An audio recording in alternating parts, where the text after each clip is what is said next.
Bonjour, je m'appelle Brenda Newcomb et je vais vous accompagner tout au long de ce module de formation sur la gestion des dispositifs de mobilité dans le bus. Commençons. Dans ce module, nous examinerons 3 vidéos. Une sur l'embarquement et le débarquement d'un passager en fauteuil roulant, une autre sur l'embarquement et le débarquement d'un passager avec un dispositif de marche, et la troisième sur l'utilisation du système de sécurité Q'Straint. Regardez les icônes importantes ou mon avatar pour des instructions spéciales et des conseils utiles afin de garantir votre sécurité et celle de vos passagers dans le bus. Cette vidéo n'a pas pour but de remplacer votre formation formelle sur la sécurité ou les opérations des élévateurs. Vidéo 3. Utilisation du système de sécurité Q'Straint. Avant de commencer votre service, vous devez effectuer une vérification complète de votre système de sécurité Q'Straint pour vous assurer que tout votre équipement est disponible et en bon état de fonctionnement. Vous verrez plusieurs points d'ancrage sécurisés au sol, configurés pour permettre plusieurs fauteuils roulants en même temps. Chaque position de fauteuil roulant dispose de 4 points d'ancrage pour les sangles de force de traction fixés au sol, à l'avant et à l'arrière. Les points d'ancrage avant sont montés plus éloignés que les 2 points d'ancrage arrière pour correspondre à l'agencement des roues d'un fauteuil roulant classique. Chaque position sécurisée pour fauteuil roulant doit avoir un jeu complet de composants de force de traction Q'Straint, comprenant 4 ancrages à pression et clic montés au sol et une ceinture à cliquet à la taille et une ceinture de sécurité pour l'épaule avec une sangle femelle où se trouve le bouton rouge qui doit être dirigé vers le centre du bus. Votre triangle se fixera dans le support du système de force de traction Q'Straint.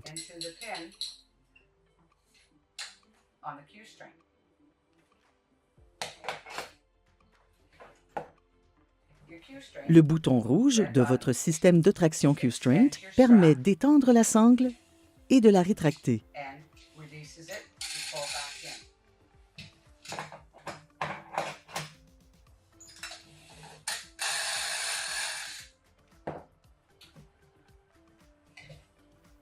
Vous devez vous assurer que vous avez l'anneau bleu,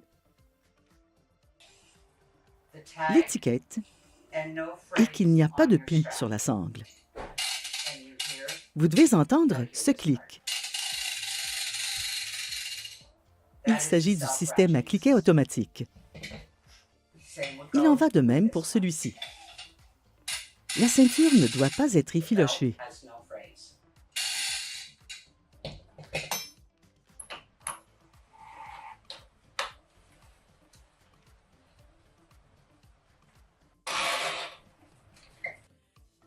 Lors de l'inspection de votre système de force de traction Q'Straint, soyez vigilant aux coupures ou aux plis dans la ceinture, à l'absence de l'anneau bleu autour du crochet de la ceinture ou à l'étiquette manquante. Toutes ces défaillances sont critiques et ces systèmes de force de traction Q'Straint doivent être retirés du bus et remplacés avant d'accepter un passager. Sécurisez le fauteuil roulant. Positionnez le fauteuil entre les 4 points d'ancrage et activez les freins du fauteuil roulant. Pouvez-vous mettre vos freins, s'il vous plaît? Merci, monsieur. Très bien, nous allons vous sécuriser. Fixez l'avant du fauteuil près du mur du bus. Commencez par fixer au sol, appuyez sur le bouton rouge de la force de traction pour libérer le cliquet, puis étendez le crochet. Fixez le crochet à un point soudé du cadre du fauteuil, relâchez le bouton rouge et assurez-vous que le système de cliquet est engagé en tirant sur la ceinture pour vérifier qu'elle est bien tendue. Assurez-vous que les roues sont bien orientées vers l'avant, puis sécurisez l'autre côté de l'avant du fauteuil dans l'allée de la même manière. Une fois les sangles avant sécurisées, vous pouvez fixer les points d'ancrage arrière en commençant par le côté du mur.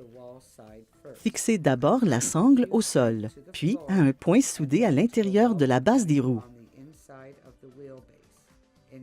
Assurez-vous que le système de cliquet est verrouillé.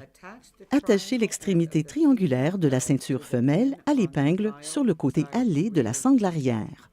Placez la boucle rouge sur l'accoudoir. Assurez-vous toujours d'attacher la boucle rouge du côté de l'allée. Ainsi, en cas d'évacuation, vous pourrez facilement accéder aux boucles de tout le monde pour les sortir rapidement du bus. Fixez le triangle de la boucle à la partie inférieure de l'extrémité mâle de la ceinture, du côté du mur, puis déroulez suffisamment la ceinture pour l'enrouler confortablement autour du client. Attachez la ceinture de sécurité en vous assurant d'entendre le clic indiquant qu'elle est bien en place. Ajustez les ceintures pour que la ceinture abdominale repose sur les os des hanches et que la ceinture de l'épaule ne soit pas plus haute d'1 pouce au-dessus de l'épaule. Puis, serrez les ceintures en place. Une fois la ceinture fixée, revenez et vérifiez minutieusement que toutes les ceintures sont bien verrouillées et que le fauteuil est bien sécurisé. Assurez-vous toujours de sécuriser les points d'ancrage à l'avant avant de sécuriser ceux à l'arrière, car le poids du client et du fauteuil est à l'arrière. En cas de collision pendant que vous sécurisez le client, le fauteuil est plus susceptible de basculer en arrière. Ainsi, en ayant les points d'ancrage avant sécurisés pendant que vous travaillez à l'arrière, vous évitez de vous blesser si le fauteuil bascule ou roule en arrière. Vous êtes souvent stationné à proximité de la circulation active.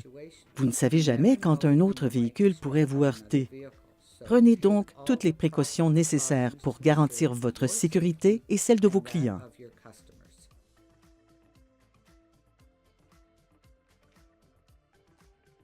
Déclenchez le bouton rouge et éloignez le mâle de la ceinture du client avant de le lâcher pour éviter qu'il ne se rétracte trop vite et le blesse. Retirez les ceintures des sangles.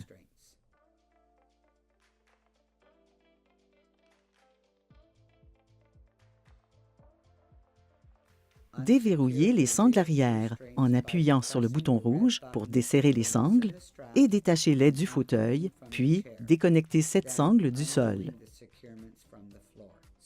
Rangez vos points d'ancrage à l'avant avant de passer au suivant. Et ne laissez pas de sangles détachées dans le bus, car elles peuvent devenir des projectiles en cas de collision. Déconnectez les points d'ancrage avant de la même manière.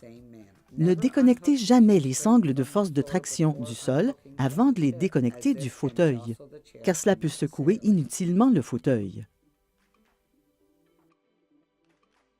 Rangez les points d'ancrage et sécurisez le sac.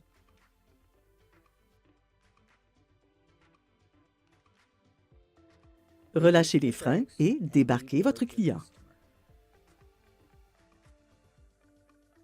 Sécurisez la marchette.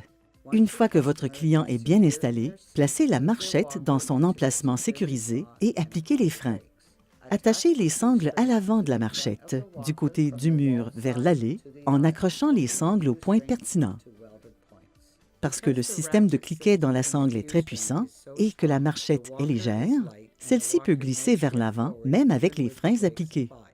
Pour empêcher la marchette de glisser, vous pouvez garder les roues avant tournées à un angle ou tenir la marchette jusqu'à ce que vous puissiez fixer la sécurité arrière. Fixez les deux sangles arrière, côté mur et côté allée. Comme il n'y a personne dans le dispositif de mobilité, vous n'avez pas besoin d'utiliser la ceinture. Tirez sur toutes les sangles à nouveau pour vous assurer que les cliquets sont engagés sur toutes.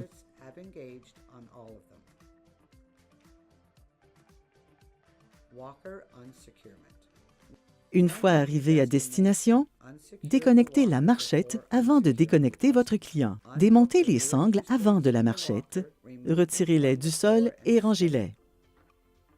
Pour empêcher la marchette de glisser, vous pouvez garder les roues avant tournées à un angle ou tenir la marchette jusqu'à ce que vous puissiez fixer la sécurité arrière. Fixez les deux sangles arrière, côté mur et côté allée. Comme il n'y a personne dans le dispositif de mobilité, vous n'avez pas besoin d'utiliser la ceinture. Relâchez les freins de la marchette et amenez-la à votre client.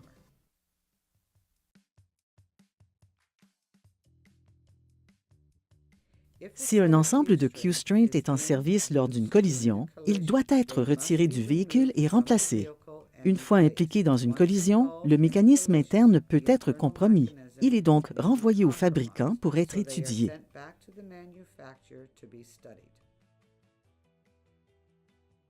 Ne laissez jamais d'équipement de sécurité non sécurisé dans le bus, sur le sol ou sur les sièges. Ils doivent être rangés dans leur sac ou clipsés sous les sièges convertibles. Un équipement non sécurisé peut devenir un projectile en cas de collision ou un obstacle pouvant entraîner une chute pendant que vous travaillez. Ne laissez jamais une personne qui n'est pas un employé utiliser la rampe ou l'équipement sécurisé. Vous êtes responsable de la sécurité du client. Vous devez donc être la personne à s'assurer que l'équipement est utilisé correctement, car vous avez été formé pour le faire.